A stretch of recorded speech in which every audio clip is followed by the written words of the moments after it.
Muchísimas gracias a todos por estar aquí presentes. Agradecemos la presencia de autoridades, la diputada quien nos convoca, Alejandra Torres, que ya vamos a hablar un poquito de ella, y Gabriela Brouwer de Conin. A las dos, muchísimas gracias, a sus equipos. Agradecemos la presencia de referentes de las universidades públicas y privadas que están aquí presentes, empresarios, emprendedores, representantes de cámaras empresariales, consultores y funcionarios públicos de distintos municipios que están aquí presentes en este día. Muchas gracias a todos por venir. Entendemos la dificultad de una mañana en esta ciudad, así que agradecidos por la presencia.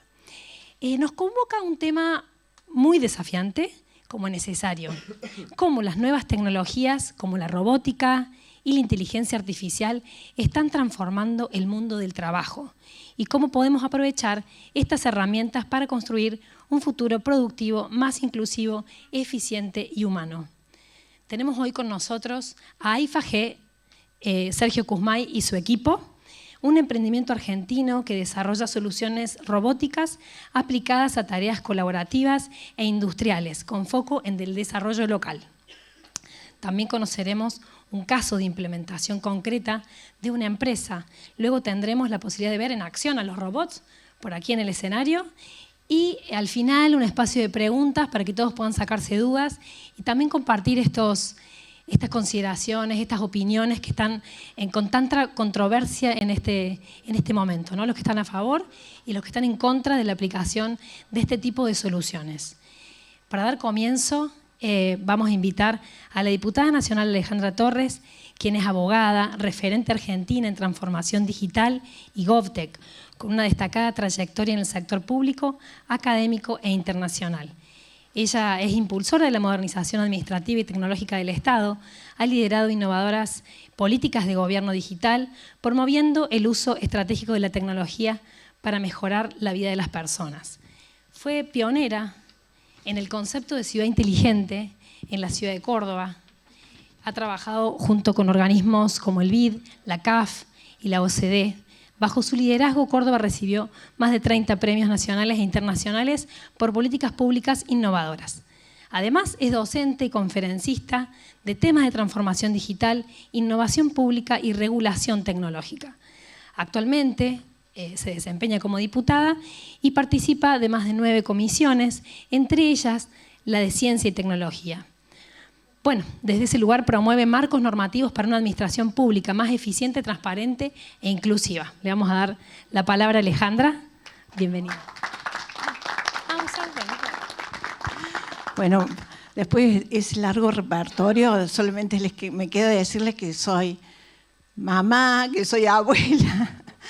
No, bueno, muchísimas gracias. Mi agradecimiento especial para todos los que están aquí presentes. La verdad que para mí es una linda felicidad. Gracias, Gaby, por acompañarnos, a los rectores, representantes. La verdad me emociona ver gente tan importante y que están preocupadas y ocupadas por esta temática. Yo les cuento un poquito lo que me sucedió y por qué decidí invitarlo a Sergio Kuzmay. Sergio me ayudó mucho cuando estuvimos en Córdoba, hicimos un proceso de transformación digital muy importante. Sergio me ayudó muchísimo con una serie de aplicaciones y análisis vinculados como cómo podíamos modernizar el Estado. Entre ellas, recuerdo patente cuando estábamos en época de pandemia, que Sergio hizo todo un relevamiento de los museos y de las iglesias que componían el casco céntrico, y uno podía, a pesar de estar encerrados en los hogares, podía participar de la cultura de la ciudad de Córdoba a través de una herramienta digital. Así como un montón de otras cosas, ¿no? Como una aplicación que uno va al zoológico de la ciudad de Córdoba y puede de pronto encontrarse con un dinosaurio y la aplicación hasta le cuenta la historia de ese dinosaurio. Así como esas cosas que son culturalmente muy importantes, tecnológicamente muy avanzadas, me ayudó en esta estrategia de GovTech.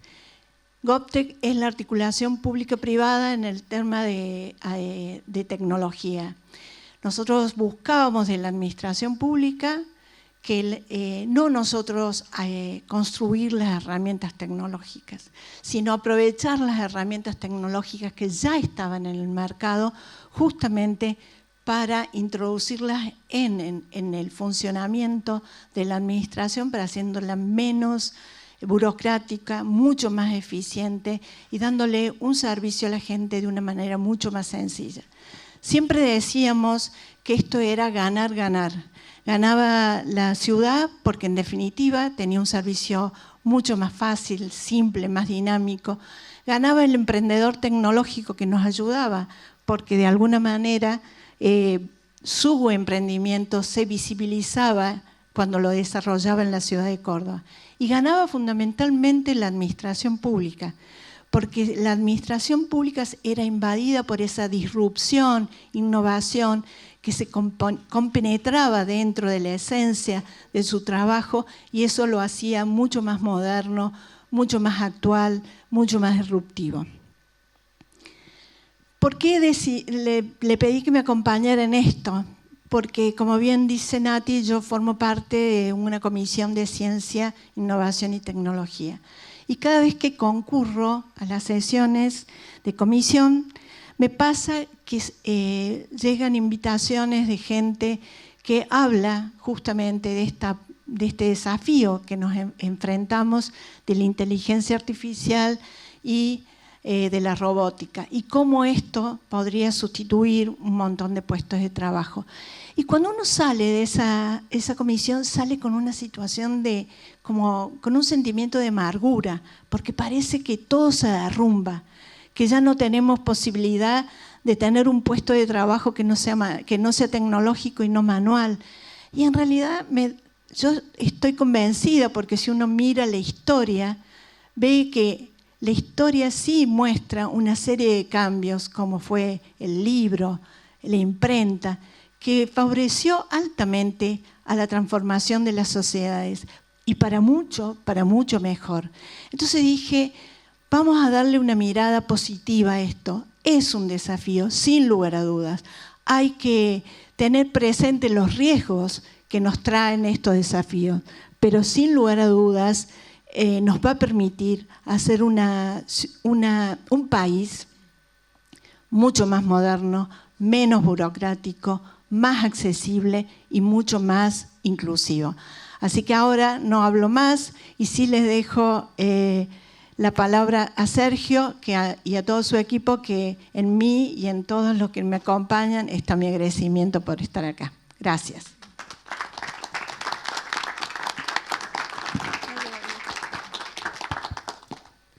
Bueno, vamos a invitar a Sergio Kuzmay entonces, CEO de AIFA-G. Sergio es un emprendedor cordobés. Estudió calidad en la Sociedad Británica de Computación en Inglaterra y tiene un posgrado de negocios en Harvard. Cuenta con más de 15 años de trayectoria en tecnología, innovación y desarrollo de soluciones aplicadas a la industria y las experiencias inmersivas. Trabajó en Londres, en Países Bajos, si lo están viendo, ahí está, en Reino Unido, lo que le permitió sumar una mirada global al desarrollo tecnológico y emprendedor. Además de su rol empresarial, participó activamente en la formación de otros emprendedores como mentor. Es cofundador y CEO de AIFA-G, empresa argentina que desarrolla soluciones tecnológicas basadas en realidad aumentada, realidad virtual e inteligencia artificial con aplicaciones concretas en el ámbito industrial, logístico y colaborativo. En esta presentación, El futuro es ahora, humanos y robots hacia una sinergia laboral argentina, nos comentará sobre el desarrollo de soluciones robóticas basadas en inteligencia artificial. La verdad que lo estamos viendo, ya están ahí, ¿para qué vamos a hablar más? Gracias, Sergio, bienvenido. Por favor, muchísimas gracias.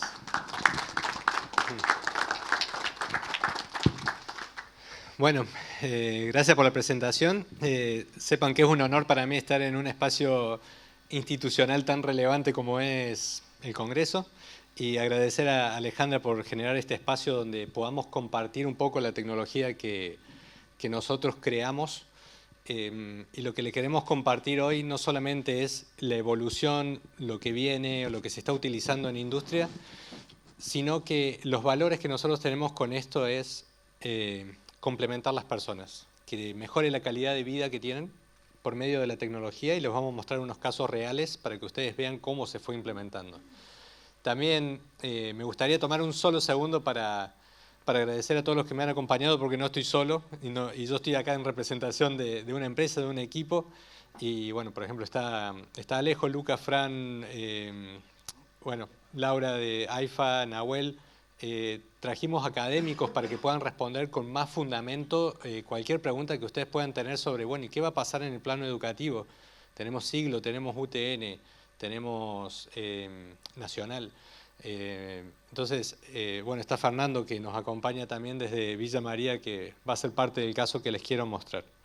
Pero bueno, vamos a hablar un poco hoy de todas estas cosas que, más que futuro, a mí me gusta decir que ya son casi pasado, ¿no? Bueno, puede pasar. Quizás, sí, quizás se me hibernó porque... Ahí va. Bueno, listo. Nosotros empezamos en el 2019, empezamos cuando también transcurrió la pandemia y nosotros nacimos como una EdTech. Y nacimos como una empresa tecnológica educativa porque veíamos el valor que tiene realidad aumentada, realidad virtual, realidad mixta, inteligencia artificial, términos que en el mundo ya se empezaron a hablar bastante. Y lo que a mí siempre me llamó la atención es cómo se ve la cabeza de la persona cuando utiliza estas tecnologías. Que por ahí nosotros vemos que lo lúdico y lo lindo es ponerse el casco y tener la experiencia, pero no entendemos qué pasa dentro de la persona. Bueno, lo que pasa dentro de la persona es eso, que normalmente nosotros tenemos nuestra cabeza relajada, la tenemos azul, y cuando nos ponemos un casco, por ejemplo, de realidad virtual o de realidad mixta, se nos pone roja automáticamente. Por ese motivo no lo pueden tener prendido todo el día, no pueden usar este tipo de tecnologías 24 horas, pero lo que eso da es no solamente la experiencia de que ustedes puedan recordar lo que vieron, sino que en números es que pueden aprender 6 veces más rápido y pueden recordar las cosas que vieron 10 veces más de tiempo. Lo cual eso a nivel educativo es una ventaja muy fuerte. Imagínense que esas pruebas se han hecho en Inglaterra con médicos que estaban aprendiendo cómo funcionaba un corazón, por ejemplo, y lo comparaban contra los médicos que leyeron, y claramente el nivel de detalle de los que usaban este tipo de tecnología era mucho más elevado y podían ir mucho más a los detalles. Y a lo largo del tiempo vimos que, bueno, la empresa no podía crecer mucho por el lado de colegios y universidades, con lo cual empezamos a trabajar más por el lado de esas tecnologías llevadas a la industria, y ahí incorporamos lo que se llama inteligencia artificial predictiva. El término inteligencia artificial es muy amplio, con lo cual yo voy a hacer hincapié en algunas cosas que pueden ser muy técnicas o nerds, pero me gusta referenciarlo. Nosotros hacemos predicciones con inteligencia artificial, y esto que les conté anteriormente de cómo funciona la cabeza de la persona con realidad aumentada o virtual, lo tenemos como una actividad de responsabilidad social. Pero ¿dónde termina la empresa? Termina en un gemelo digital, que eso va a pasar en un par de meses. ¿Qué es un gemelo digital? Que yo estoy en mi casa, me puse un casco de realidad virtual y eventualmente en la virtualidad manejo una máquina y eso está pasando en el plano físico. Eso es el gemelo digital al que apuntamos. Entonces las personas no se van a desplazar, van a tener otra forma de trabajar, etc. Y eso es lo que se está viendo a nivel global, que es lo que se utiliza. ¿Hasta ahí venimos bien? ¿Bien? Perfecto. Entonces dijimos, bueno, si empezamos a trabajar en los desafíos industriales, lo principal es que estamos viendo es, bueno, que muchas de las empresas tienen ineficiencias operativas, más que nada porque tienen producciones irregulares, ¿no? Y no tienen un control óptimo de cada una de las máquinas. Hoy en el mundo se está hablando, por ejemplo, de Industria 6.0, donde la máquina toma la iniciativa de lo que necesita. Entonces uno anda caminando en un pasillo de una planta industrial y la máquina dice necesito atención con tal cable, por ejemplo. Imagínense una máquina que me hable y me pida las cosas. Lo otro que vemos es se genera mucha basura y hay muchos defectos en la producción, ¿no? Lo cual genera muchos costos de manejo del desperdicio. El mantenimiento es reactivo. Una vez que se rompen las cosas, vamos y las arreglamos. En realidad, con esto que estamos haciendo, lo que podemos hacer es tratar de decir, se va a romper la máquina en tanto tiempo. Se reducen las ganancias, por ende, y hay escalabilidad limitada e incertidumbre en los resultados, ¿no? Pero también estos desafíos industriales se traducen en desafíos humanos industriales. Lo primero es que vemos que la causa principal de todos estos problemas que mencioné anteriormente están dados por la fatiga física y mental de las personas que están en un ambiente muy repetitivo y que el ambiente es propenso a que yo pueda tener ese tipo de problema. Después también lo que se ve mucho es la sobreconfianza, lo cual produce relajación en todo lo que es seguridad.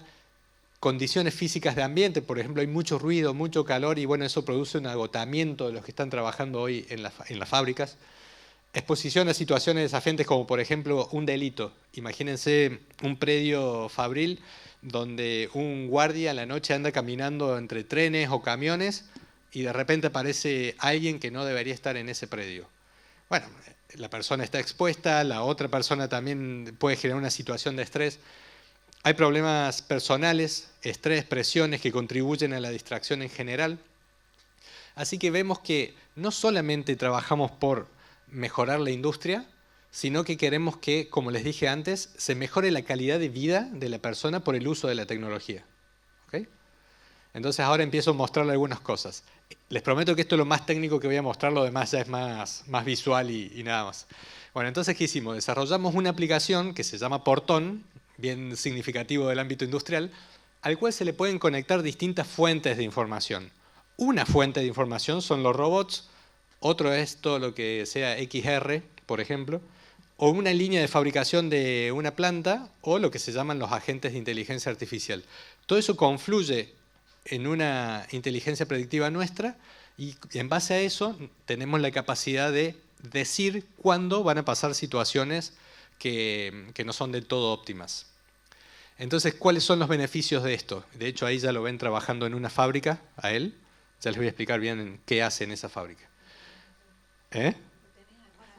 Sí. No lo voy a pisar.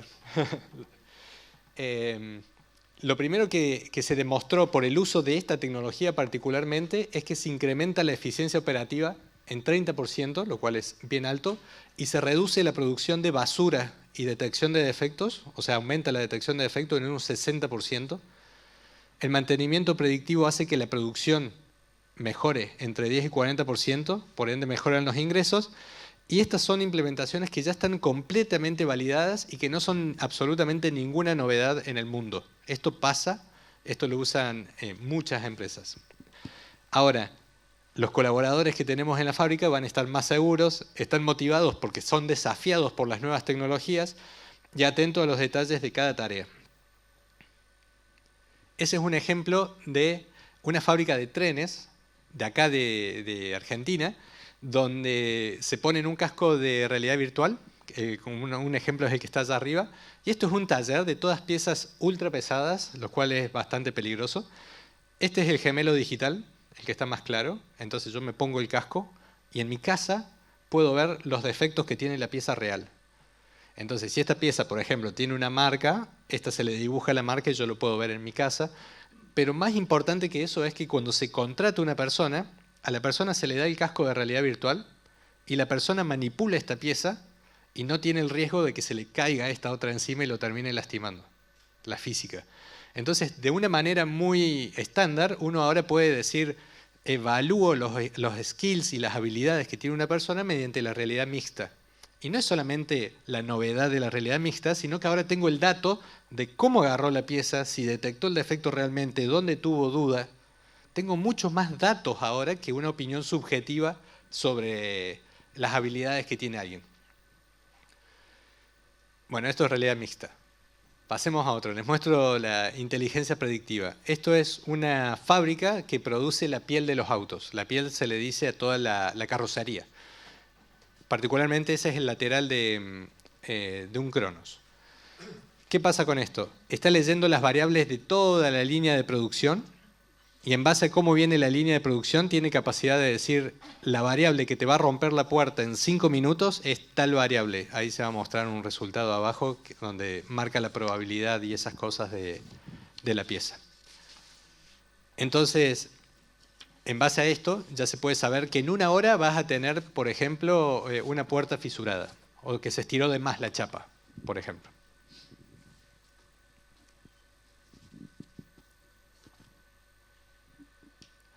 esa técnica que se utiliza de lectura de datos de una máquina, que se hace con histórico, se hace en tiempo real también, se complementa con esta tecnología, perdón que estoy tapando la pantalla, que es un operario que está haciendo un análisis de calidad de una pieza y una cámara que está desde arriba está viendo qué defectos tiene esa pieza, básicamente. Ustedes ven que hay un número acá al lado. Ese número es el número de confianza que tiene la tecnología contra lo que está detectando. Entonces, ¿cuál es el problema que se está resolviendo? Que hoy la validación de las piezas que después terminamos utilizando, en este caso puntual, por ejemplo, en un subte, que tenemos un montón de personas arriba, etcétera, bueno, se hace de manera manual, es algo que se tiene que hacer muy bien, con lo cual lleva mucho tiempo. Algo así como entre 70 y 80.000 horas de análisis de calidad lleva eso. Entonces, con una cámara, no es que no lo hace más, pero él lo puede hacer mucho más rápido. Entonces, lo que llevaba miles de horas, ahora ya lleva cientos de horas. Después va a llevar decenas de horas. Y así se va a ir achicando el tiempo. Sergio, disculpas por la interrupción. Sí. Queremos dar la bienvenida al presidente de la Honorable Cámara de Diputados, el diputado nacional, doctor Martín Menem. Adelante. Y también damos la bienvenida a la diputada nacional Margarita Stolbizer, que se sumó recientemente. Perfecto. Ahora sí continuamos. Muchas gracias, Sergio. ¿Querés que haga un breve repaso de lo que venía contando? Creo que amerita. ¿Sí? ¿Continuamos? Perfecto. Muchísimas gracias por hacer tiempo. Bueno, entonces lo que estaba contando, este es un caso de una fábrica de trenes en Argentina que también trabaja con los subtes, y el caso que se está resolviendo es que yo les comentaba recién del análisis de datos. Esto se complementa con una cámara. La cámara lo que hace es, ahí les muestro el video, está puesta, le saqué porque hay ruidos de martillo y un montón de cosas. Hay una cámara que está apuntando hacia abajo y está complementando el trabajo de él y está teniendo este resultado, básicamente. Muestra los distintos defectos que encuentra, porcentaje, etc.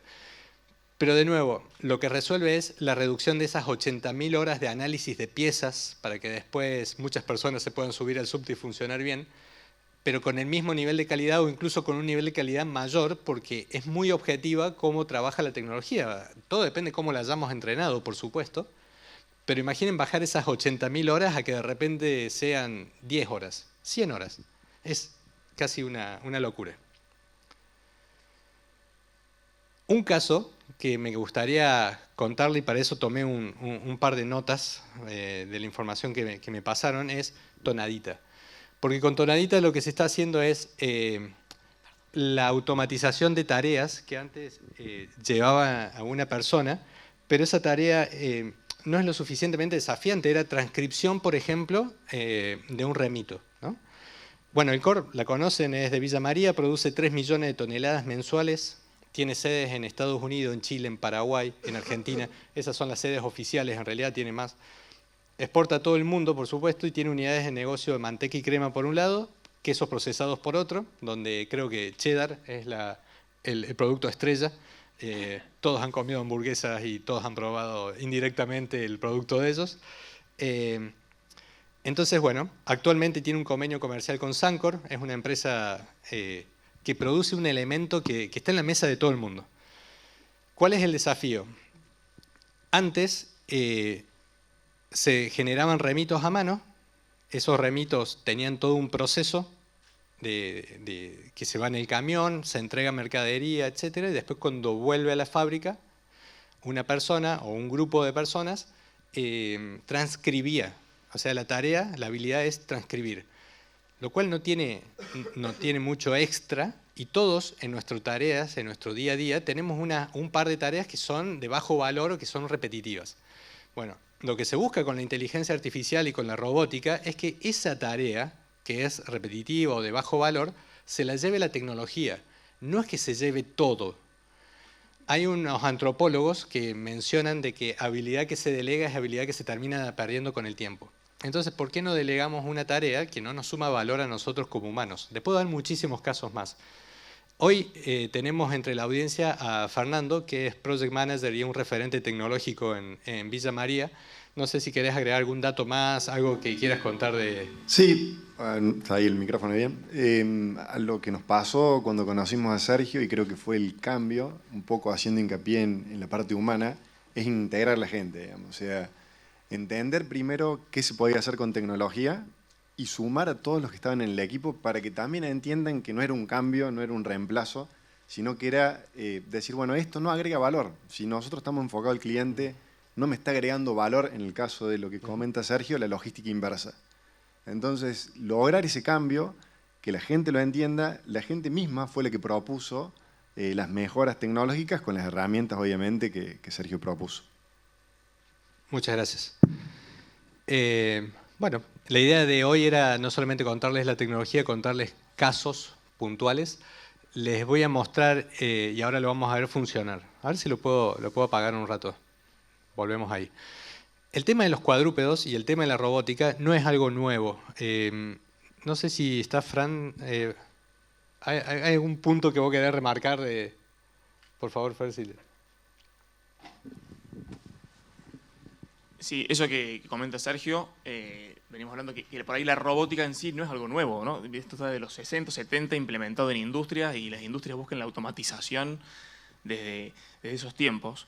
Tal vez la novedad actual de los cuadrúpedos tiene que ver con la agilidad y la destreza de la robótica, tiene que ver con la incorporación de la IA para el desempeño autónomo de la robótica y tiene que ver con la reducción de costos, la accesibilidad.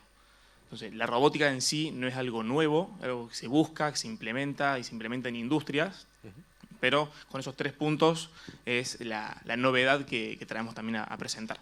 Perfecto, gracias, Fran. Entonces, les voy a mostrar las tareas que hace el cuadrúpedo. Todos saben que hay cuadrúpedos, hay humanoides, hay distintos tipos de robots. Los cuadrúpedos realmente tienen un nivel de estabilidad y de evolución que hace que no se ponga en riesgo la vida de las personas cuando entran a una fábrica. Entonces, por ejemplo, un humanoide, a ver cómo lo puedo explicar. Tiene muchos motores para cada articulación que ustedes tienen. Entonces, para los dedos, tiene un motorcito para la muñeca, para el codo, para el hombro. Entonces, eso hace que gaste mucha batería. El nivel de consumo que tiene es muy alto, por lo cual todavía no puede hacer tareas de largo plazo. Y lo otro es que no tiene muy buen balance. De la cintura para arriba son buenos, de la cintura para abajo son malos. Entonces, si él se tropieza o alguien lo toca sin querer, lo más probable es que se caiga y pueda causar un accidente. El caso de los cuadrúpedos, déjenme decirle que se nos cayó hasta desde arriba de un tren y sobrevivió. A veces la gente se sorprende de que haya sobrevivido y otros medio Terminator, pero no queremos ir por ese lado.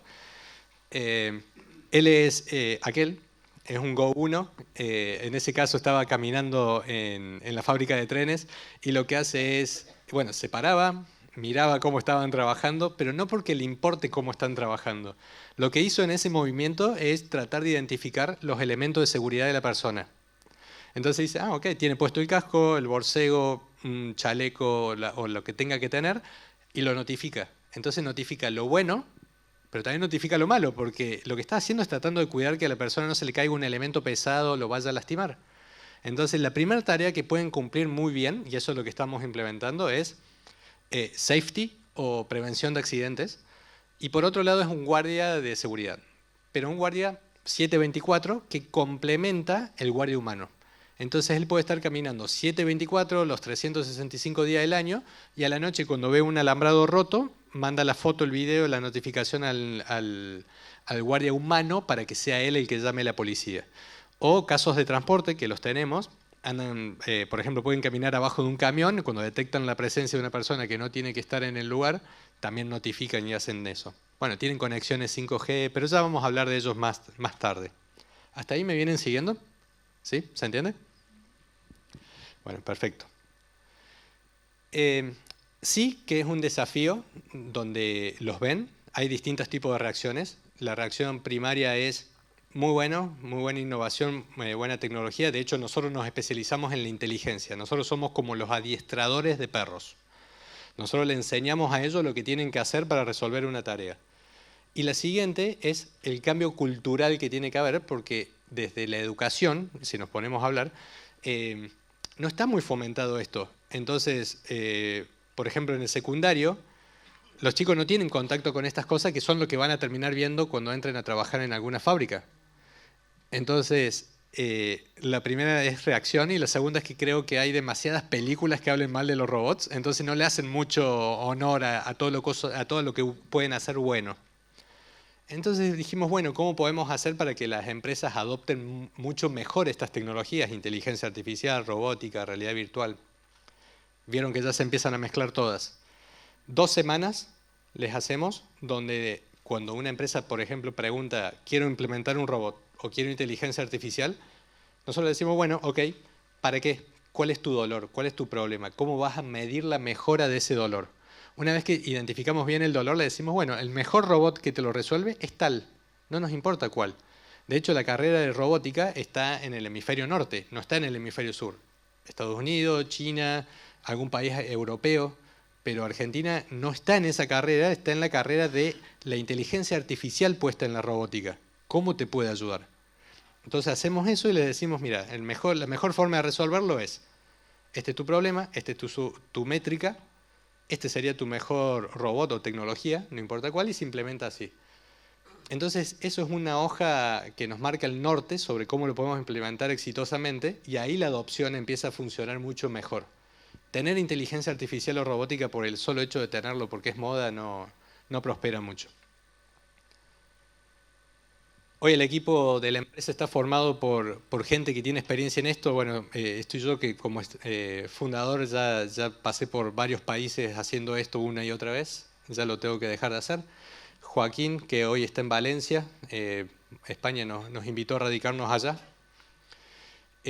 Bueno, Alejo, que está manejando los robots ahí atrás, Francisco, Lucas, etc. Pero fíjense el board de advisor que se nos empieza a sumar.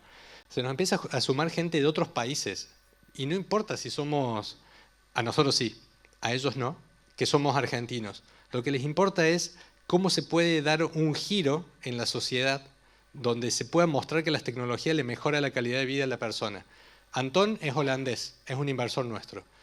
Beltrán es de España y es un ex McKinsey. Y después se sumó Seb Siegel, que es uno de los fundadores originales de Starbucks.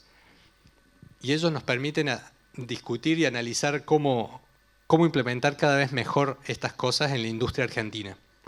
Esos son algunos de nuestros clientes. Bueno, recién lo escucharon a Fer, que comentó el caso Tonadita. Y como les comentaba, nos están invitando a acelerarnos en otros países para llevar estas tecnologías. Estos son un par de algunos reconocimientos que nos gusta mostrarlo, pero no por el hecho de ego, ni mucho menos, sino porque creemos que realmente tenemos la oportunidad de hacer algo bueno. De hecho, siempre menciono Mariano Madero con los premios Mercurio de la Asociación Argentina de Marketing, pero fíjense que no tenemos más banderitas argentinas desde 2023. ¿Bien? Porque no estás más en Córdoba, que nos apoyabas. Pero bueno, al margen de eso, lo que creo es que nosotros nunca pensamos en irnos. De hecho, tenemos una entidad legal en España, pero la operación está en Argentina, porque nosotros creemos que desde acá podemos hacer muchísimo hacia afuera y nos encanta tener esto de industrias tradicionales como Tonadita, bueno, Benito Rogio, Gestam, Agrometal, son muy fuertes para nosotros, ¿no? Así que bueno, esta es la primera parte donde les quería comentar las tecnologías, cuál es cada una, el beneficio que puede hacer en las personas. Recuerden ese número que les mencioné, hacer un análisis de calidad de 80.000 horas en un par de horas, esos son los beneficios que se está buscando. Con lo cual quiero saber si tienen alguna duda hasta este punto sobre lo que he presentado. Sin timidez, lo que quieran de tecnología. Sí. Sí, claro. ¿Cómo le va? Soy Agustín Fernández del municipio de 3 de Febrero. Bien. Mi duda es, y cuando presentabas, me venía a la mente la frase adaptarse o morir, y pienso en los trabajadores, por ejemplo, de una fábrica que hoy mismo están enfrentándose quizás a las implementaciones. ¿Cómo encaran la adaptación de acá a futuro a soluciones de inteligencia artificial o robótica? Bien. Ya sea que, por ejemplo, no tengan la posibilidad de un programa de adaptación progresivo como vos marcabas. Ok, voy por parte, veo si te puedo responder bien. En el caso de la fábrica de trenes, subte, etcétera, de acá que mostré, se está haciendo... El robot se muestra de a poquito, porque hace un impacto importante en el trabajador que no está acostumbrado a ver ese tipo de tecnología, ¿no? Entonces se lo va mostrando 1 hora, 2 horas, 5 horas, se le pone que trabaja en el perímetro y así que la persona se acostumbra a que va. Me pasó ir un domingo, por ejemplo, a grabar la planta, para que él sepa, y se me acercó un operario que en su nivel de formación era muy diferente a lo que estaba mirando. Entonces me dijo, me quiero sacar una foto con él, ¿puedo? Y bueno, obvio que sí, ¿no? Y lo que me contó, le pregunto, ¿y por qué querés la foto? No, pues se la quiero ir a mostrar a mi hijo, le quiero mostrar con qué trabajo y lo que está metiendo la empresa. Entonces, tiene un lado B que no lo estamos viendo, que es muy bueno, y le sirve para fortalecer lazo padre-hijo. O sea, es muy bueno eso que pase. Y lo otro es, nosotros lo hacemos de manera paulatina para que se puedan adaptar, porque si hay un rechazo a la tecnología, lo primero que van a querer hacer es tirarle un ladrillazo arriba y tratar de romperlo, ¿no? Pero cuando vos le enseñás, mirá, él no te está analizando tu trabajo porque no le importa tu trabajo, lo que sí le importa es tu seguridad, y le mostrás realmente cómo funciona, cómo hace el análisis, que se lo voy a mostrar ahora cómo ven ellos, ahí cambia la mirada, ¿no? Dice, bueno, no me estás analizando a mí. Al margen de que no hagan nada malo, a nadie le gusta eso en realidad. Entonces cuando vos le decís, no, mira, te analiza que tengas el casco puesto, pero por tu bien. Sí, Mariano, perdón. Un detalle. A Mariano Fernández Madero, director ejecutivo de la Asociación Argentina de Marketing, que mostraba a Sergio los 2 premios Mercurio que ganó. También está en los que programan y en los que lideramos. ¿Qué pasa si el robot, en vez de el cuadrúpedo, en vez de agarrar y decirle no estás usando casco, no estás usando guantes, no estás usando punteras de seguridad, le dice felicitaciones por usar casco, felicitaciones por usar casco, felicitaciones por usar puntera?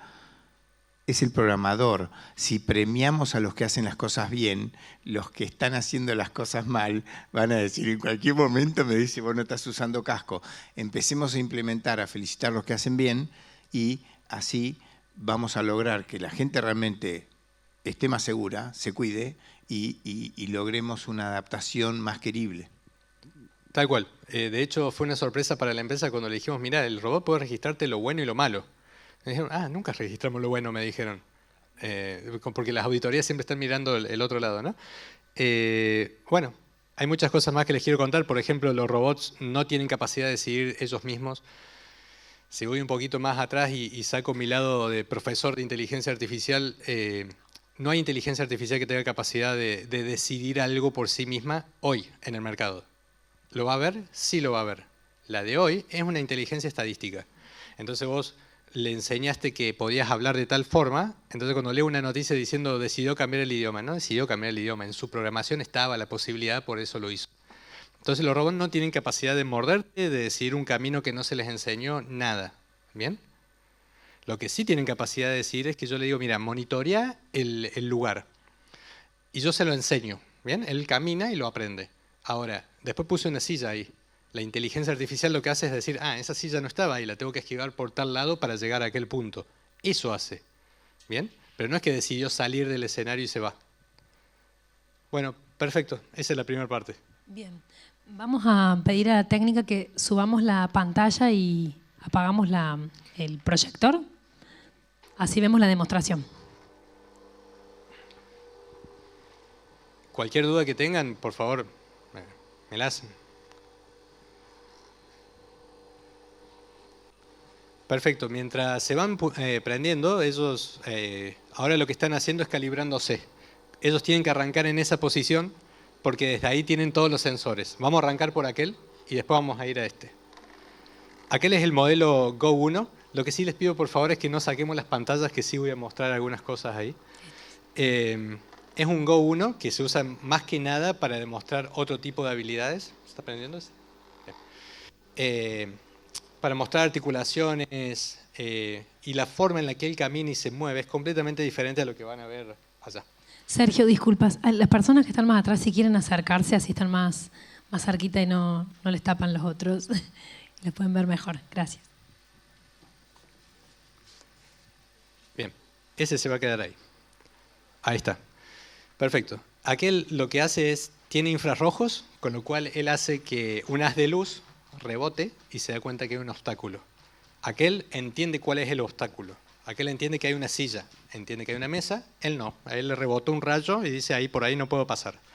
Tiene cámaras adelante, a los costados, abajo, etcétera. Tiene por distintos lados para ver si hay pozos, pero una de las cosas que a mí siempre me llama más la atención es el nivel de flexibilidad que tienen.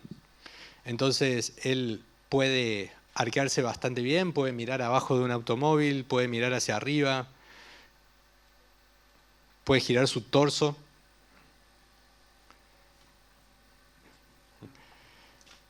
Y en algunas ferias para mostrar esas habilidades le pegan, pero yo no lo voy a hacer. Yo solamente lo voy a empujar y él busca equilibrio. Entonces cuando él se cae, no lo vamos a tirar acá, se recupera rápido. ¿Bien? Entonces a él lo podemos correr un poco. Gracias, Alejo. El otro, con esa cámara que le gira abajo, está viendo de esa forma. Eso es un pasillo en una fábrica.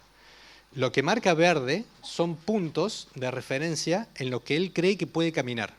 Lo que es amarillo son puntos que se mueven. Por ejemplo, puede ser una persona que le pasó caminando adelante. Y lo rojo son cosas que no se mueven. Es una pared, es una puerta cerrada, es una máquina, por ejemplo.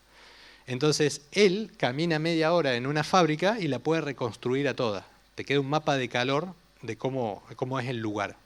Eso es la primera funcionalidad diferente que tiene con el otro. La segunda, y a mí me gusta, el otro día lo estábamos probando bajo la lluvia. Hubo días de frío bastante extremo para mi gusto. Bueno, y él estuvo caminando en la fábrica, ¿no? Entonces se estuvo mojando, se estuvo embarrando, pero fíjense el nivel de calidad con el que él mira, y sobre esa cámara es que se monta el computer vision para poder detectar que, por ejemplo, ahí no haya una persona, que un tanque no esté salido de la jaula. ¿Bien? Y bueno, y caminó horas y horas y horas. Él camina 5 horas o 10 kilómetros, y cuando le falta batería se vuelve a un lugar donde se puede recargar, como la Rumba, que les limpia en la casa, es la misma tecnología. Ahí les mostré cómo veía él, pero él estaba funcionando de esa forma desde afuera. ¿Bien?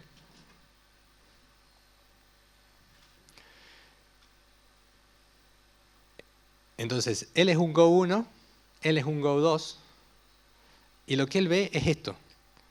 Ese es Computer Vision. Así como mostré al principio el defecto sobre la pieza, ¿se acuerdan que tenía un numerito?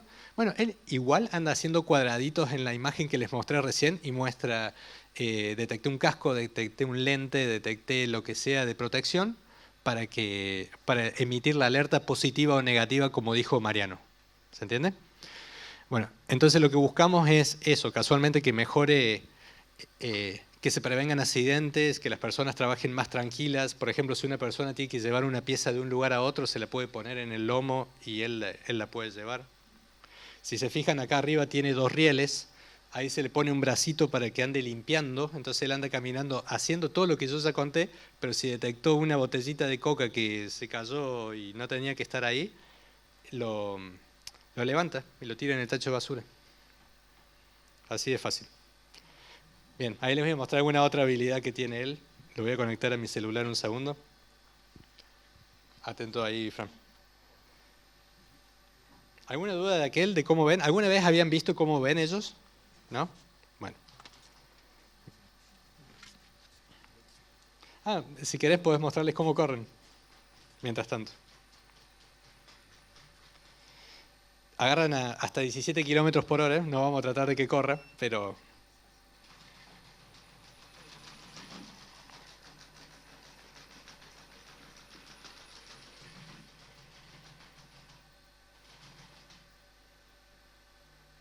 Perfecto, gracias, Fran. Bueno, por supuesto que ahí no lo van a ver, pero ven una mancha de colores que ve el tipo Minecraft. Bueno, eran los colorcitos que les había mostrado antes, pero ve azul ahí, porque él ve un precipicio, él cree que se va a caer. Entonces, bueno, lo vamos a sacar de acá, de ahí el costadito.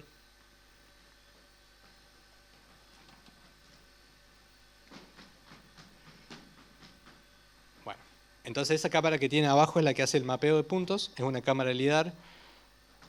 Él entiende comando de voz, lenguaje de seña. Entonces yo le puedo hacer lenguaje de seña para que se acueste o se pare y él lo hace. Si yo le hablo, él lo hace. Si él encuentra un obstáculo, lo que le pasa a aquel es que se tropieza y se recupera.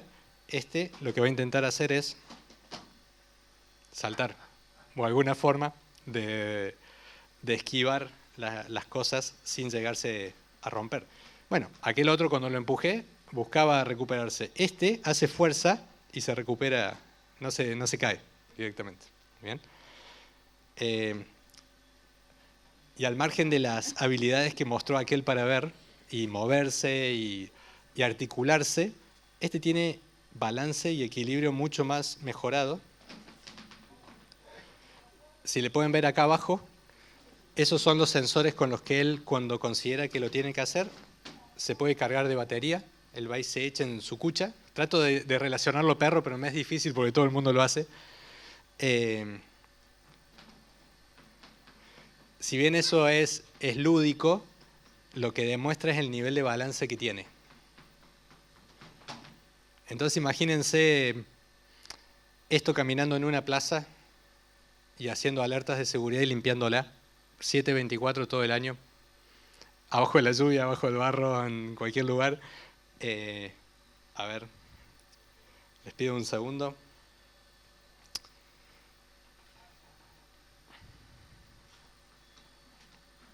¿Habían tenido algún contacto cercano ya con estas cosas o no? Cuando alguien, siempre me preguntan, ¿y si te lo quieren robar? Bueno, hay varias respuestas para eso. Lo primero es que se le pone una alarma arriba y tiene un GPS adentro. O sea, hay que destruirlo para no saber dónde está. Pero la alarma de adentro es como una alarma de la casa, entonces no lo vas a llevar abajo del brazo sonándote tan cerca porque te va a lastimar. Pero lo segundo es que tiene un círculo de referencia, entonces si yo le camino o lo quiero agarrar, él va a buscar esquivar. Y ese círculo puede ser más grande o más chico como yo quiera. Entonces él va, cuando lo querés agarrar, se va.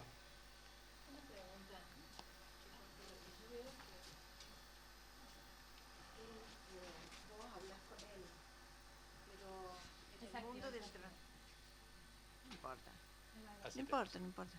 En el mundo del trabajo, cuando esté en la fábrica, ¿el empleado puede tener algún vínculo de comunicación con él?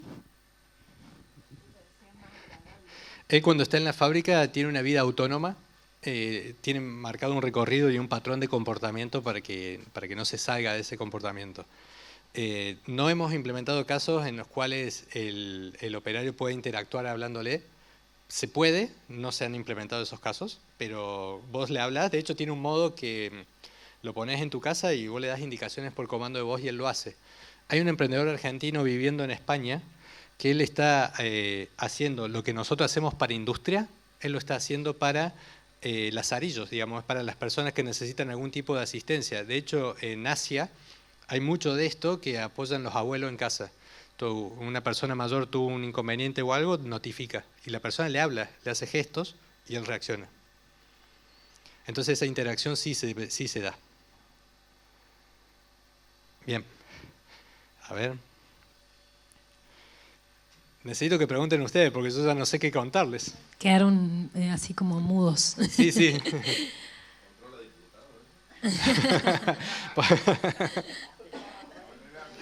Ibas a hacer, bueno, hay una...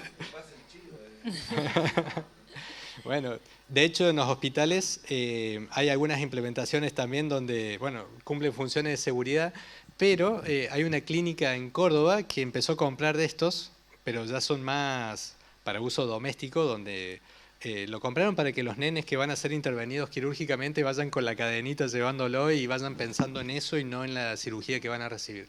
Tienen muchísimos fines. Nosotros solo industria hasta ahora. Hola, ¿qué tal? Soy Marina Rosso Siverino, estoy acá como presidenta de Pollera Pantaloni y como vicepresidenta del Centro Argentino de Ingenieros. Bien. Trabajo con la Agencia de Conectividad de Córdoba, entre otros. Yo lo que veo acá, de varias frases que vos tirás, ¿no? Que me surgen muchas, ¿no? El tema ecosistema emprendedor, Sí. nomás mucho Barcelona y Córdoba sabemos que es otro. Puntos de dolor, aplicaciones, inserción de las aplicaciones, porque Claro. si me pusiera en modo sindicalista, también veo que se están ahorrando un supervisor. Entonces digo, ¿cuál de esas partes vos lo ves como mayor impedimento para la adopción de la tecnología, ¿no? Porque, digo, el punto de dolor, por ejemplo, si me pongo en el Estado, es relevemos los procesos, porque venimos haciendo lo mismo hace 100 años y entendimos que digitalizar era pasar un expediente digital, pero no cambiar el proceso. Yo digo, acá vos tenés un caso de aplicación en la industria. Sí. En Córdoba tenemos, por ejemplo, recientemente inaugurada una droguería muy importante, Droguería del Sur, que también está totalmente robotizada. Digo, ¿cómo te insertás y sobre todo cómo en el mundo pyme, ¿no? ¿Cuáles son los puntos de dolor para entrar? Y bueno, nada, Bien, que cuentes perfecto. un poco eso, que vayamos al terreno. Me encantó la pregunta. Bueno, yo voy a abrir a que parte del equipo que vino me ayude a responderla. Están más capacitados que yo. Bueno, Andrés, Marcelo, si querés, Mariano, ahí vamos a abrirlo para que puedan ustedes aportar. Mira, tenemos desafíos fuertes. Nombraste la palabra sindical. Yo voy a omitir o voy a intentar no hacer opiniones personales, pero son un desafío y como dije antes, cuando le mostramos, mira, no estamos inspeccionando, no estamos tratando de analizar cómo hace una tarea, ni siquiera, él no puede registrar, por ejemplo, que una persona llegó a una fábrica y tiene que ingresar, el ingreso lo hace la persona. Hay un caso de una petrolera en Argentina que ya empezó a poner robots en los restaurantes, digamos, en la parte donde vos podés comer.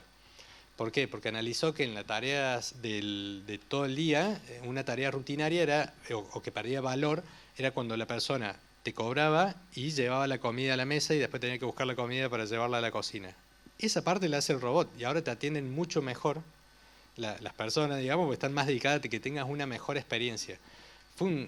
Imagino que llevó mucho tiempo hasta que las personas entendieron realmente el beneficio. Yo hablándote desde la fábrica que veo, de hecho ayer estuvimos en una automotriz gigante de acá de Buenos Aires también y ellos ya han hecho como un trabajo de qué se puede implementar y no, con lo cual la adopción era más fácil, hay como mucho más apertura. Mientras más grande la empresa quizás hemos tenido menos problemas en el sentido de adopción.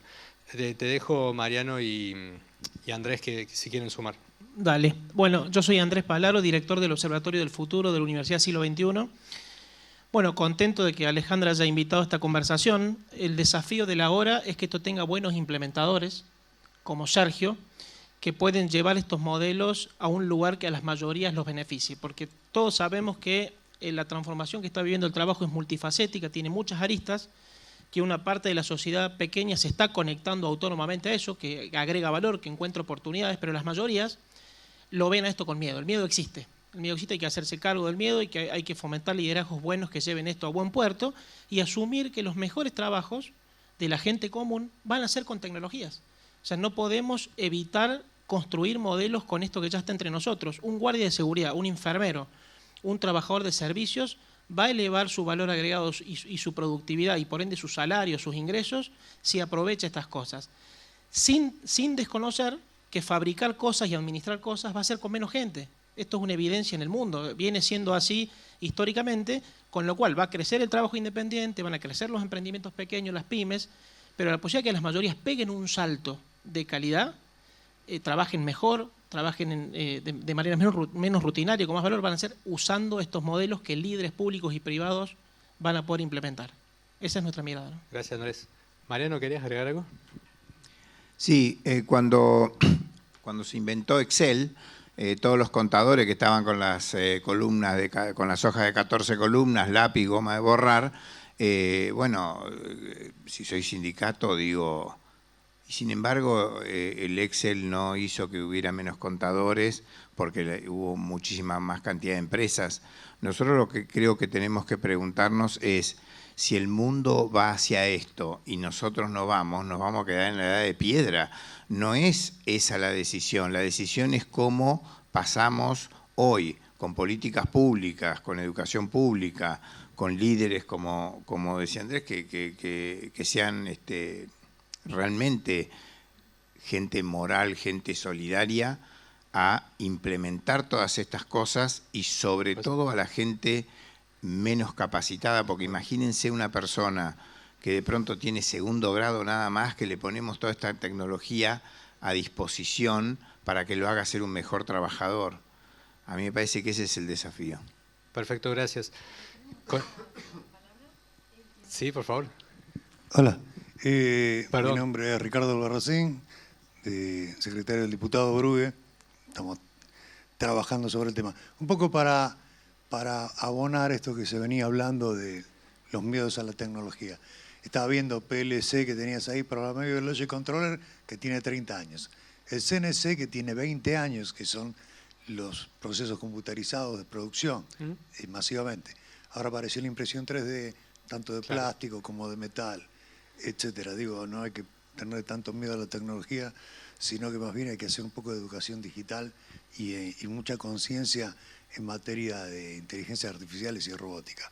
La pregunta concreta mía es, estos modelos, que me recuerdan a los de Boston Dynamics, ¿se fabrican en Argentina? ¿Se piensan fabricar en Argentina o se hace solo el entrenamiento de inteligencia artificial? Me encantó la pregunta y no me quiero olvidar de hacer un comentario sobre la anterior, donde se despiertan nuevos oficios, se despiertan nuevas cosas. Por ejemplo, te respondo, este es chino, no se hace en Argentina y no está planeado hacerse en Argentina por ahora, ¿bien? Pero ahora se rompe una patita, no va a ir a China. Alguien que hace impresión 3D, alguien que hace algún tipo de esas cosas, nos va a ayudar a arreglarlo. Un electrónico de Argentina lo va a arreglar. Pero esas son las cosas que empiezan a cobrar de nuevo valor, digamos, ¿no? Entonces, respondiendo tu pregunta, no, toda maquinaria que se hace, como dije antes, en el norte, y nosotros tenemos una muy buena oportunidad en convertirnos en los implementadores de inteligencia artificial dentro.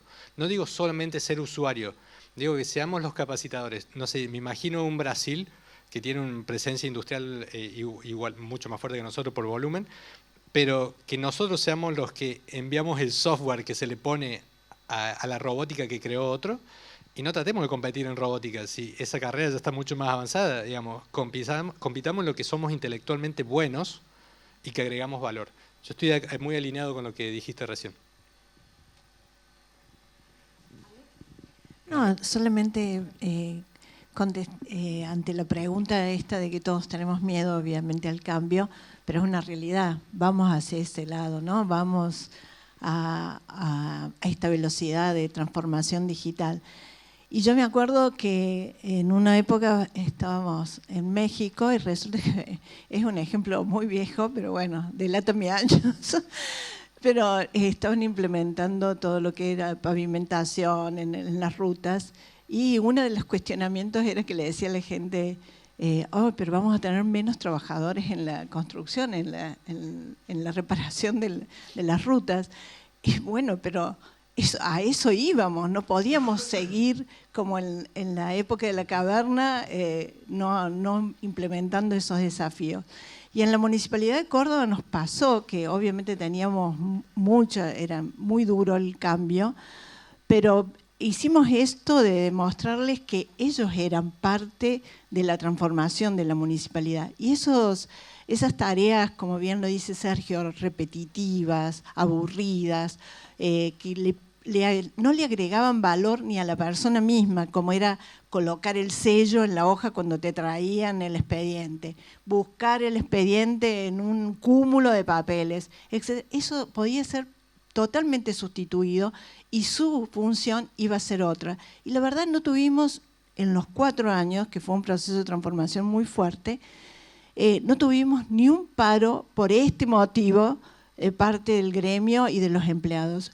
Fue entender, pero también lo dijeron acá, es cómo vos te presentás y cómo vos agrupás a la gente en el entendimiento de que es posible hacer este proceso de transformación. Claramente lo que uno va a tener que ver es que alguna normativa, y esto ya lo digo como parte de la Cámara de Diputados, sí hay que, y en el mundo está sucediendo, ¿no? Tenemos una Unión Europea con unas directivas bastante fuertes, que hay bastante queja en cuanto han inhibido cierta innovación, etcétera.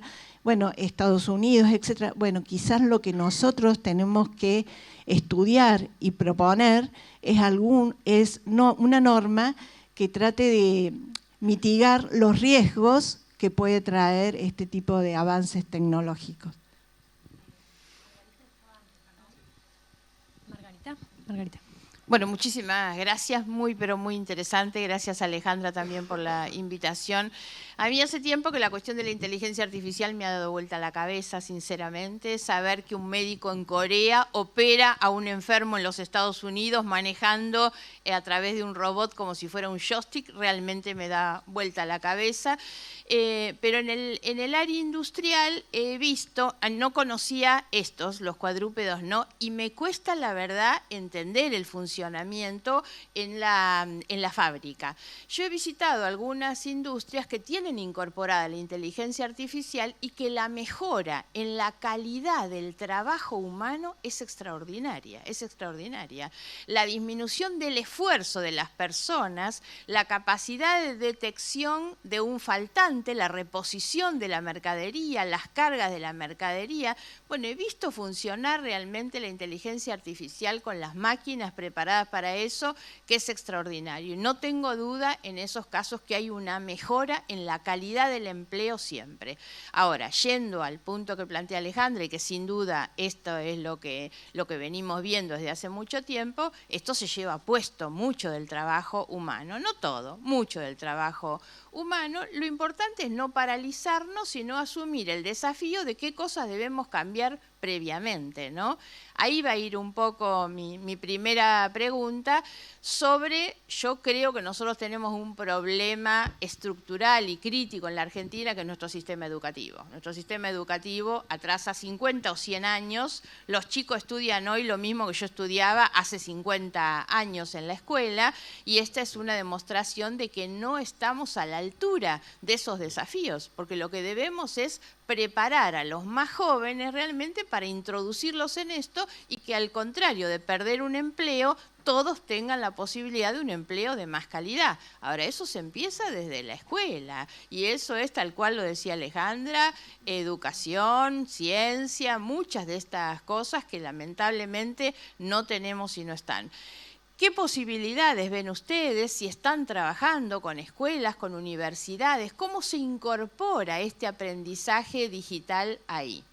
Y mi otra parte va, yo se lo adelanté a Alejandra en un tema que está alejado de esto, pero a raíz de que vos mencionaste en un momento que no trabajan de manera autónoma los robots, no toman decisiones, eso fue tu definición recién. Sí. Yo he trabajado el tema a través de la Unión Interparlamentaria sobre la cuestión de los robots asesinos, ¿no? Y las armas autónomas letales, y de qué manera hoy, cuando vemos la proliferación de las guerras y de los conflictos armados, si hay un riesgo y un impacto enorme, es el funcionamiento de estos robots con capacidad de decisión propia, o por lo menos con la no intervención del ser humano. Claro. Y eso es tremendo desde lo legal, lo humanitario y lo ético sobre todo, ¿no? Entonces, te quería preguntar un poco sobre esta cuestión, porque vos lo dijiste claramente, no tienen capacidad de decisión. ¿Hasta cuándo y cómo va a ser ese proceso Bien. Para que ellos tomen decisión sin necesidad de que vos le des la orden, ¿no? Perfecto, me encantaron las dos preguntas. Voy por la primera. En el caso nuestro coincidimos un poco en que los niveles educativos quizás estén un poco desparejos entre el ámbito laboral privado y lo que está aprendiendo alguien en la escuela, por lo cual cuando recibimos un robot lo primero que hacemos es lo mostramos en jardín de infantes y en 6º año. No podemos hacer mucho esfuerzo, digamos, no podemos hacer muchas acciones más porque somos externos a las escuelas, pero sí me interesa y nos interesa como equipo de que cuando alguien vaya a trabajar o los vea por la calle caminando, no sea novedad, no tiene que ser novedad. ¿Bien? Quizás en la primera pregunta me apuntaste al lado educativo y me gustaría, Andrés, Pablo, Marcelo, si pudieran dar formación de eso. Yo a nivel personal participo mucho en las universidades diseñando planes de estudio, etcétera, mirando lo que traemos de Valencia, de lo que estamos viendo de otros lados, para que se vea acá. Pero de vuelta, es un esfuerzo individual y habría que hacerlo más sistemático. Marcelo. Gracias. Marcelo Conrero, de la Universidad Nacional de Córdoba, de Campus Norte, que es un nuevo espacio, casualmente con la irrupción del tema de la inteligencia artificial, la robótica, la cuarta revolución industrial. Decidimos virar hacia un nuevo modelo que trate de llevar conocimiento al 96% de ciudadanos que no llegan a hacer una carrera tradicional y que necesitan conocimiento para precisamente estas velocidades con las cuales viene surfeándose olas tras olas, de la cuarta a la quinta, se habla de una sexta revolución industrial, y que lo que va haciendo es transformar a los trabajos, y necesitamos adelantarnos a esas transformaciones. Hacemos prospección en los distintos sectores socioproductivos, trabajamos en asociación con el sector productivo, hemos cambiado el eje desde el púlpito del universitario tradicional, darlo vuelta y que la empresa, el sector productivo, pyme, empresarios, municipios nos pidan resolver necesidades formativas en distintos niveles, ¿no? De 16 años sin límite de edad, en distintos incluso escalas de conocimiento, aunque sea el mismo tema. Y allí es donde tratamos de llevar de alguna manera estos programas que son a través de trayectos cortos, sistema de créditos, que pueden ir acumulándose siendo estudiante universitario, alcanzando niveles educativos con módulos, se transforman esos módulos en cursos, los módulos de cursos en diplomaturas, esas diplomaturas en tecnicaturas, y así van evolucionando en sus distintas escalas. Si sos profesional, porque nos pasa en las carreras tradicionales, nos recibimos con un conocimiento, yo soy ingeniero agrónomo, profesional, pero nos faltan las herramientas. Estas son herramientas de trabajo que, nos guste o no, estemos de acuerdo o no, están incursionando en la vida del ser humano. Vengo del sector agropecuario, cuando era niño cosechábamos con 150 personas en 10 hectáreas, y esas personas, cuando irrumpió la maquinaria en la revolución industrial de aquella época, también tuvimos la misma discusión, ¿qué iban a hacer? Y bueno, empezaron a hacer otras cosas, o sea, se transforman los trabajos. El tema es cómo en esta velocidad nos preparamos a eso, y cómo también en los esfuerzos humanos, que muchas veces son los repetitivos, los que cansan, cómo podemos hacer para incursionar herramientas que nos mejoren, por un lado, la calidad de vida de las personas, pero por otro lado, eficienticen nuestros trabajos. Entonces, el sector educativo tiene que estar más vinculado al sector productivo y tiene que llevar en tiempo real, porque esta es la otra, en tiempo real soluciones a esos sectores. Entonces, a esas personas que piensan que esto los va a reemplazar, en realidad les va a mejorar tal vez su trabajo. En vez de hacer el rounding, va a quedarse atrás de una pantalla, en mejores condiciones, controlando la imagen que le brinda este cuadrúpedo en este caso, hay otros casos, humanoides por ahí dando vuelta, y que en realidad es eso. Ahora, la ética de esto también es parte de la formación. Entonces, nuestros programas tienen formación integral, no solo la cuestión, hablamos incluso de 4 habilidades, la digital, la tecnológica, la del mundo del trabajo,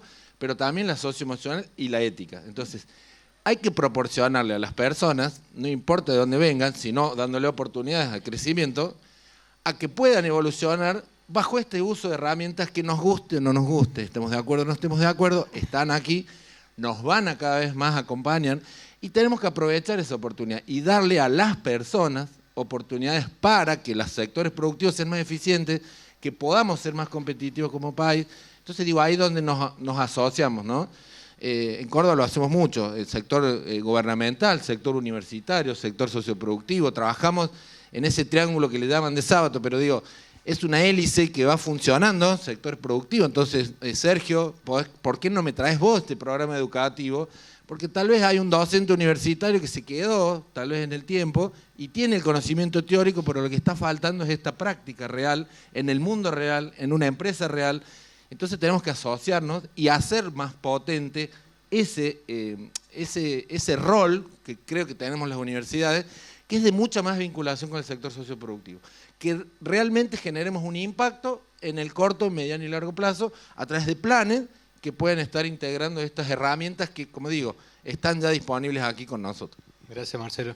Sobre educación breve, no para contar lo que siglo XXI está haciendo con 90.000 alumnos en el país, desde La Quiaca hasta Ushuaia, con distintas carreras, sino para decir que estos temas se superponen con nuestra coyuntura, es inevitable. Entonces, mientras la coyuntura tiene los temas urgentes, estos temas tendrán que abordarse y el sistema educativo está cambiando. Quizás es difícil esperar que se transforme de un día para otro el sistema en su totalidad. Mientras tanto, están sucediendo cosas en el país que hace que mucha más gente se esté formando en esto, en ciberseguridad, en biotecnología. Si vamos más bajo, enfermería, tenemos excelentes escuelas de enfermería donde los enfermeros se forman con tecnología. Entonces, la cosa está cambiando. Claro. Hay que tener paciencia y que acompañar el proceso, ¿no? Bien. ¿Me vas a hacer una pregunta nueva? Uy, tengo una pendiente todavía de Margarita. Recién me quedé con lo que dijo Marcelo en la fábrica de trenes, que el otro día llovía, que lo estuvimos embarrando y todo, y hacía frío. Le digo a uno de los guardias, porque me decía, me voy a quedar sin trabajo. Y le digo, no, no te vas a quedar sin trabajo. Le digo, ¿vos querés caminar en la lluvia? No, no me gusta esa parte. ¿Y querés frío? No, no, tampoco. Y le digo, bueno, lo podés mirar desde acá, y él sigue haciendo el trabajo normal, y ahí empezó a caerse la barrera un poco. Pero falta educación, falta llegar más a eso. La segunda pregunta que me hiciste me lleva a mi parte más tecnológica, más ñoña, donde te quiero contar que hay 5 niveles de inteligencia artificial. El primero fue un bot que era GPT inicial, después están los resonadores, que son los que empiezan como un GPT-O, ¿viste? Que tienen distintos modelos. Ahora están los agentes de moda.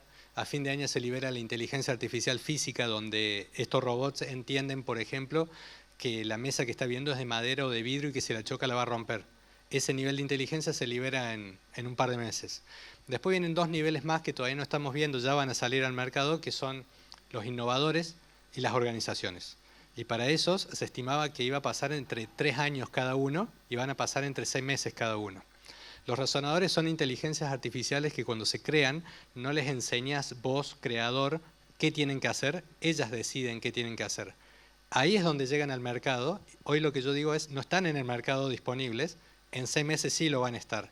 En otro ámbito, como un ámbito militar que mencionaste, ya existe. En el ámbito público no. Pero en 6 meses ya están en la calle. Y bueno, tenemos 6 meses para acomodarnos, no llegamos. Entonces, eso fue un poco lo que dije recién. De nada. La última pregunta y vamos cerrando, Gonzalo. ¿Cómo va? Gonzalo Bardoneski, de Transformación del Estado de 3 de febrero. Okay. No, lo que quería señalar en función de lo que mencionaba Margarita, también es que no siempre la tecnología quizás me lleva a la experiencia, quizás reemplaza al ser humano, sino que lo asiste, lo ayuda. Justamente el ejemplo que diste me parece muy bueno. Yo antes trabajaba en industria petrolera, en oil and gas, y me acuerdo cuando fue la explosión de los drones, del uso de los drones. Claro. Me acuerdo que en el pasado para inspeccionar yacimientos o las tuberías, por ejemplo, tenían que mandar una camioneta con 2 personas a hacer todo el trayecto, y ahora esas mismas 2 personas tienen un control remoto y van con el dron y van mirando a lo largo de toda la tubería, sin necesidad de exponerse. Entonces, una aplicación práctica que se le puede dar a la robótica quizás es justamente esas tareas que son riesgosas y hasta peligrosas para el ser humano. Por ejemplo, lo imagino para todo lo que tiene que ver con seguridad civil, por ejemplo, todo lo que tiene que ver con patrullaje. La pregunta que te quería hacer es si ya en algún lado del mundo se está aplicando para ese tipo de funciones, cómo conviven con grandes cantidades de gente, por ejemplo, para patrullar la vía pública, por dar un ejemplo, si ya en algún lado se había aplicado algo así.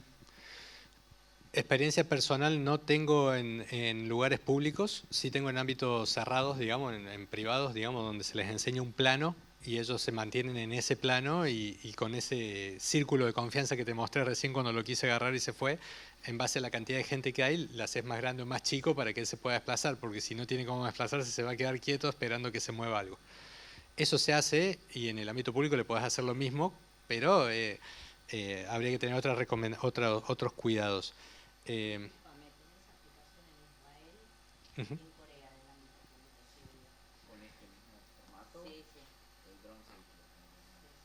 Lo que sí hemos empezado a conversar con ex policías es que en lugar de llevar el bracito arriba para que ande limpiando y tiren la basura, ya lo sé, se aburre y te pregunta, dame una orden para que haga algo, digamos. Bueno, perdón. Sí estamos hablando con ex policías de que el dron es muy bueno, pero tiene la contra de que se tiene que bajar para cargarse, ¿no? Entonces, bueno, él lo que puede hacer es llevar el dron en el lomo.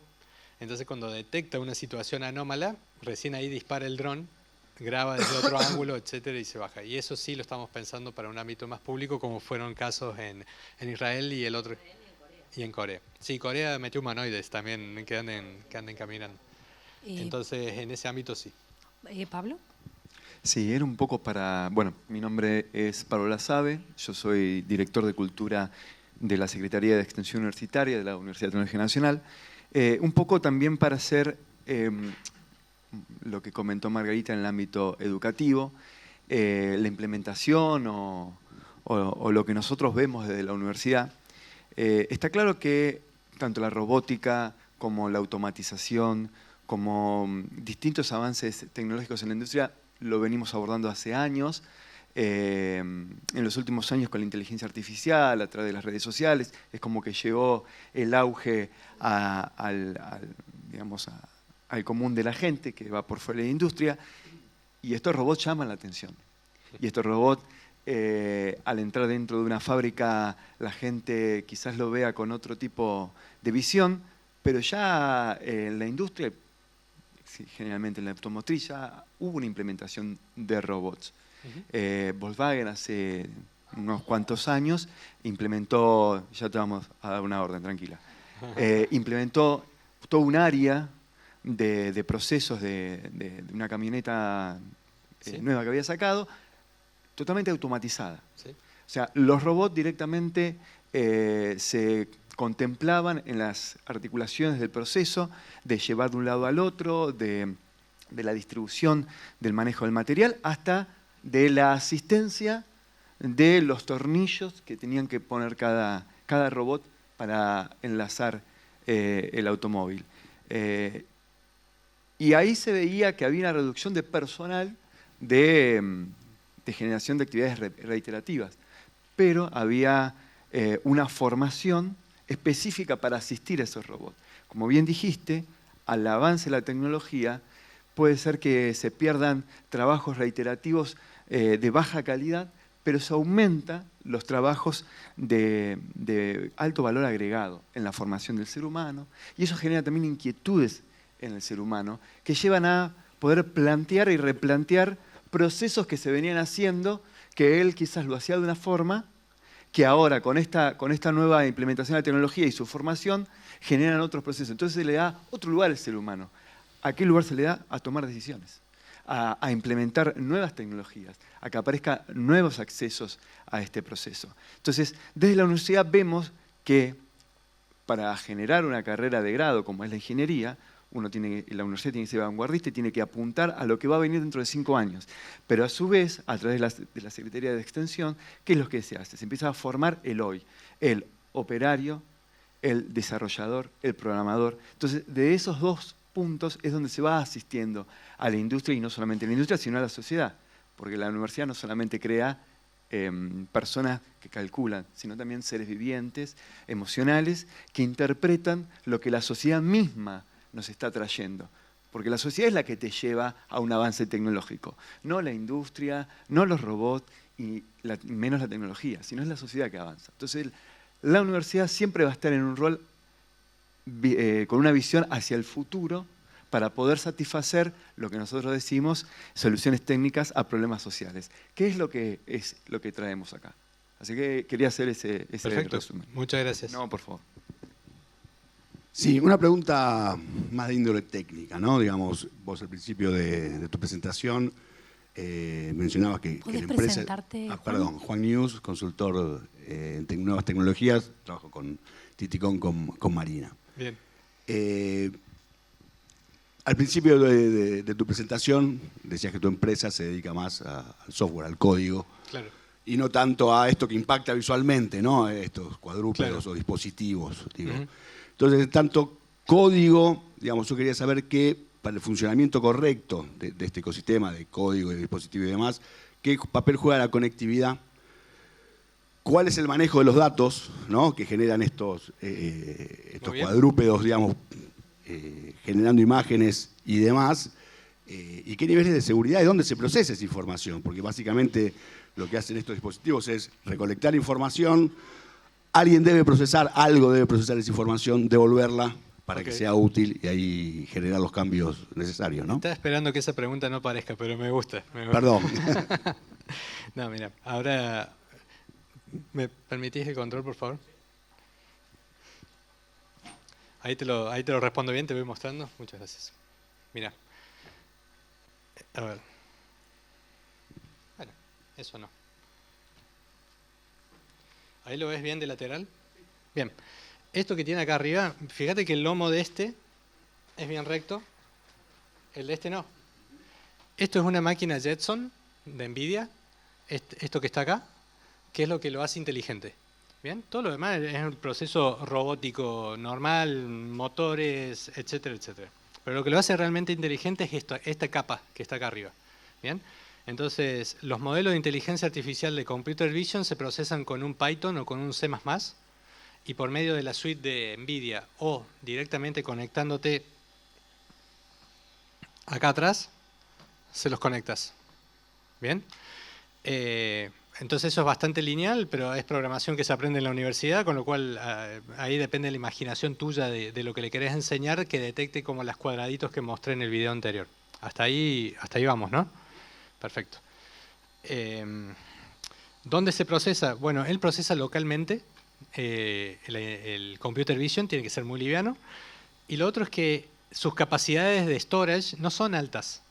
Entonces, él una vez que identificó y notificó, en un rato lo borra, digamos, ¿no? No lo puede mantener de por vida. Entonces, él se lo pasa a otro sistema. Ese sistema es un sistema propio de la empresa. O la plataforma nuestra que mostré en el segundo o tercer slide, que se llamaba Portón, que era la más técnica. Al usuario, a la empresa de trenes, por ejemplo, que lo contrata, al que lo contrate. ¿Bien?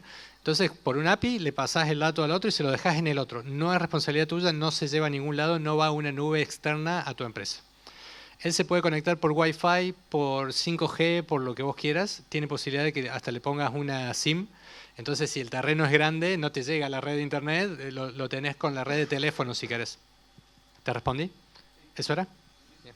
Entonces, bueno, depende de la política de procesamiento de datos de la empresa realmente, de cómo lo hagan ellos, digamos. ¿Sí? Es mucho más doméstica. Ok. Vos dijiste, o sea, a mí lo que me da la sensación, y esto te pregunto, es que depende de lo que yo le quiero enseñar a ese robot, lo que sea, es lo que ese robot va a poder hacer. Entonces yo, mirando siempre la legislación, digo, entonces yo lo que tengo que cuidar es quién lo forma. ¿Qué le enseñan? Claro. Bien, claro. Entonces lo que debería estar mirando es ¿qué le enseño? ¿Le enseño a que le ayude al ladrón? Claro. ¿O que detecte al ladrón? Bueno, eso. Está bien, eso no está regulado, en ninguna parte del mundo está regulado. Entonces cada empresa de software que tiene capacidad de enseñar o desarrollar un algoritmo de inteligencia artificial, hay que confiar de que lo hacen bien. Bien, va por ahí. Vamos con Fede Mesa y después vamos a hacer una pregunta más y un cierre. Fede. Bueno, gracias por la palabra y gracias por la invitación también. Mi nombre es Federico Mesa, yo soy director de un medio de comunicación que suscribe a la filosofía del periodismo de soluciones. El periodismo de soluciones lo que viene a decirnos es que como comunicadores tenemos que ponerle la atención a quienes están trabajando en las soluciones y no en tratar de generar psicosis colectiva y paranoia con el problema. Yo recién escuchaba acá que el miedo y la negatividad sobre estas tecnologías nos invade y nosotros no venimos con ese miedo, no hemos venido al mundo con ese miedo. Tiene que ver con la dieta de comunicación y con la dieta de información que consumimos. La información negativa, el morbo, los problemas, lamentablemente, generan un efecto muy parecido al azúcar en nuestro cuerpo, ese efecto adictivo. Por eso hoy se habla de una dieta informativa. Entonces es muy importante que como medios de comunicación no pongamos el foco en el problema, por más que eso sea lo que venda. Si yo participara de la vieja escuela del periodismo, de acá me llevaría el titular de los robots que van a reemplazar a los humanos y ese es el titular que a mí me va a generar más impacto, pero me genera más impacto porque psicológicamente es el fenómeno que se produce, digamos, en nuestro consumo de contenidos. Entonces, ¿cómo regulamos esa negatividad con otra lógica, con otra narrativa, con otra lógica de producción de contenido y con otra lógica de consumo? Entonces, como consumidores también tenemos que ser responsables de qué estamos consumiendo sobre lo que tiene que ver con la irrupción de estas nuevas tecnologías. Solamente esa acotación. Gracias por la invitación. Fernando y Federico. Un poco para volver al caso nuestro de implementación de IA y haciendo foco en esa parte que es el gap entre la necesidad que hace muchos años que la teníamos de implementar tecnología, la necesidad de la gente que no quiere hacer tarea repetitiva, al menos hablo del ámbito pyme, se ponen a cualquiera que le hablas y le decís, tenés que hacer esto todos los días, agarrar la pila de remitos, escanearlos, y no lo quiere hacer. Entonces, el punto está en ese medio, en esa implementación en la que se traduce, o sea, vos empezaste, tu titular era ahora, para la gente sigue siendo el futuro. Entonces, alguien que acerque ese futuro a ese ahora, ahí está lo que nos pasó, al menos a nosotros, ¿no? Gracias, Fer. ¿Qué tal?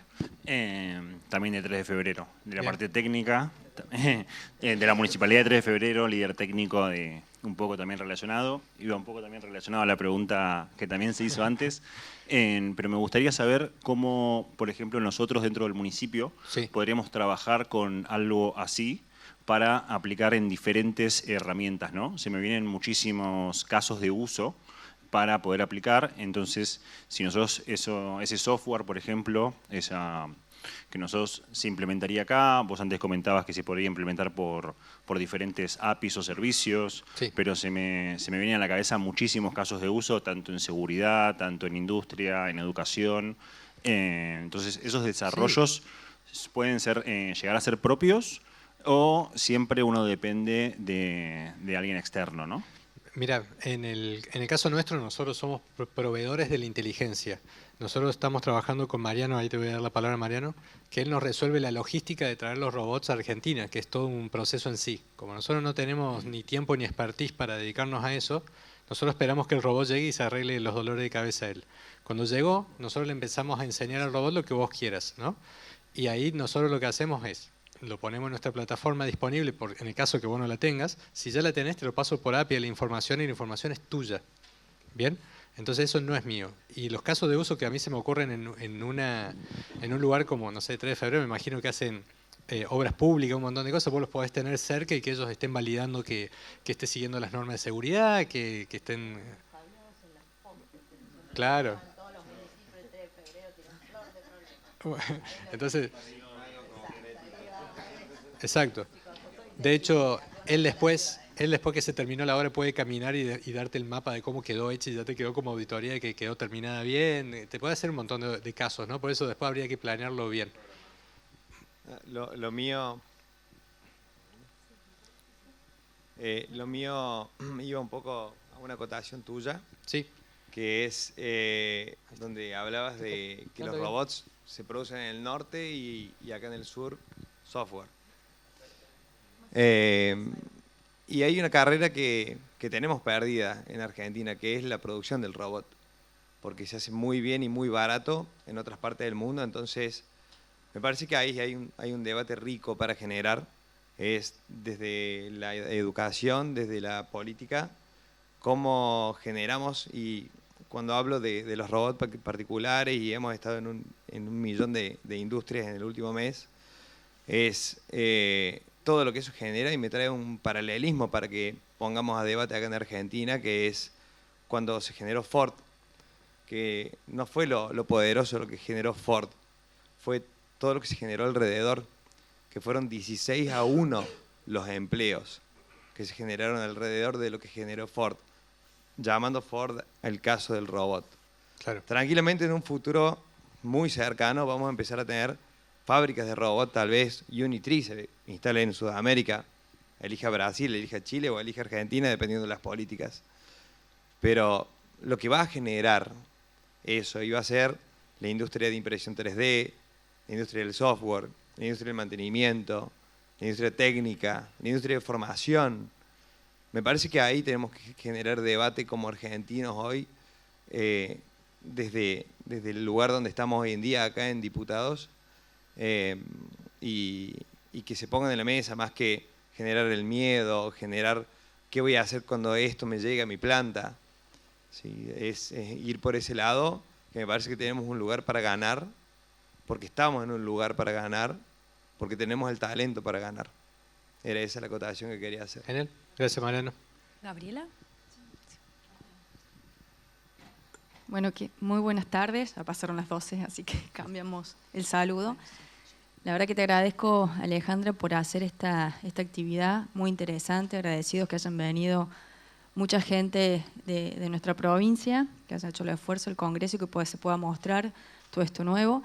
A mí la inteligencia artificial, como que la estoy trabajando desde un aspecto quizás más negativa, diría yo, porque Estoy sumamente preocupada por lo que está pasando con el delito y sobre todo en los niños, cómo usan la inteligencia artificial y la usan para mostrar imágenes de niños, para ver todo lo que es esa implicancia.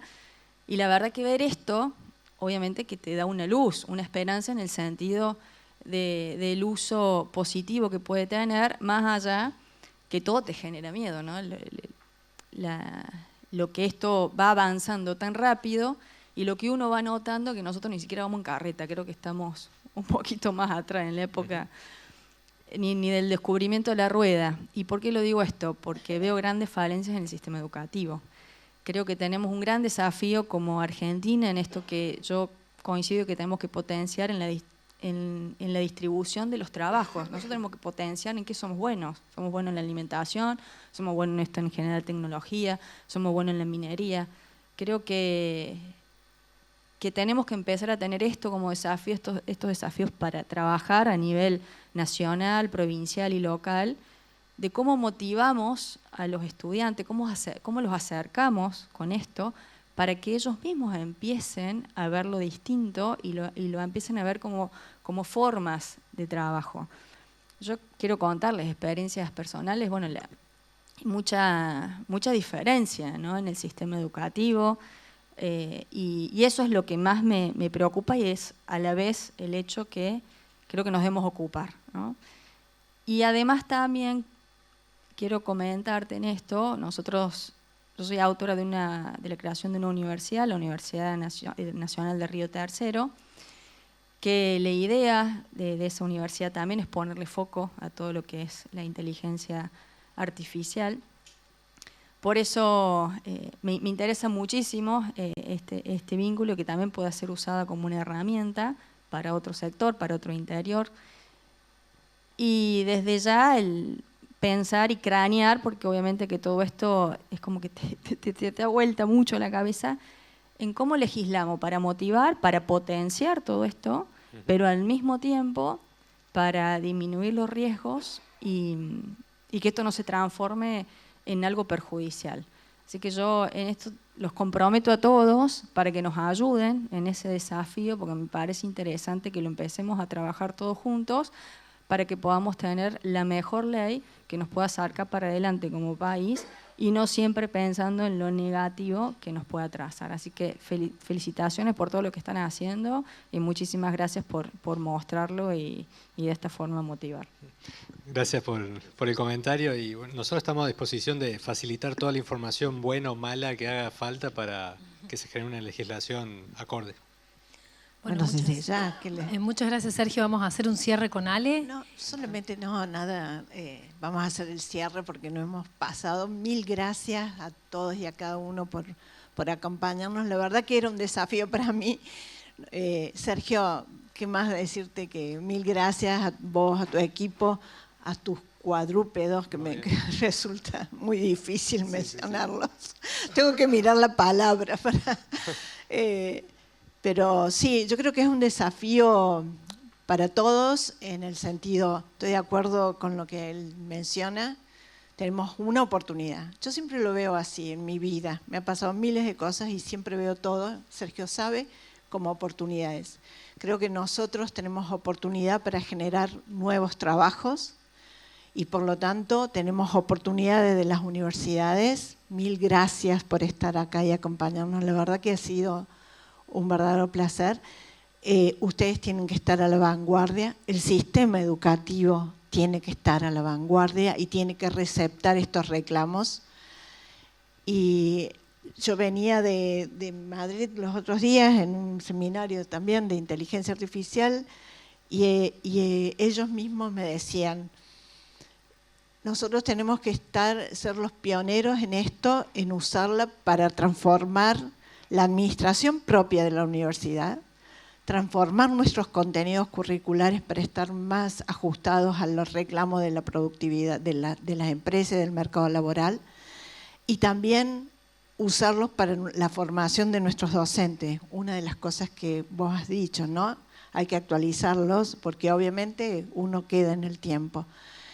Creo que es una oportunidad para conseguir más trabajo, es una oportunidad para el sistema educativo, es una oportunidad para mirar nuestro sistema impositivo y para nosotros como legisladores, gracias por esas palabras, Gaby, es cierto, es una oportunidad para que nos acerquen todas las inquietudes y que en conjunto, aunque pertenezcamos a bloques diferentes, pero siempre trabajábamos muy bien con Gabriela, podamos construir la norma que sea lo más apropiada, no en términos negativos, sino en términos de estimular, impulsar el desarrollo y el estudio de este gran desafío que tenemos hoy presente. Gracias, Sergio, gracias, equipo, gracias. No tengo más que agradecimiento para ustedes por el esfuerzo que han hecho. Gracias. Gracias a todos.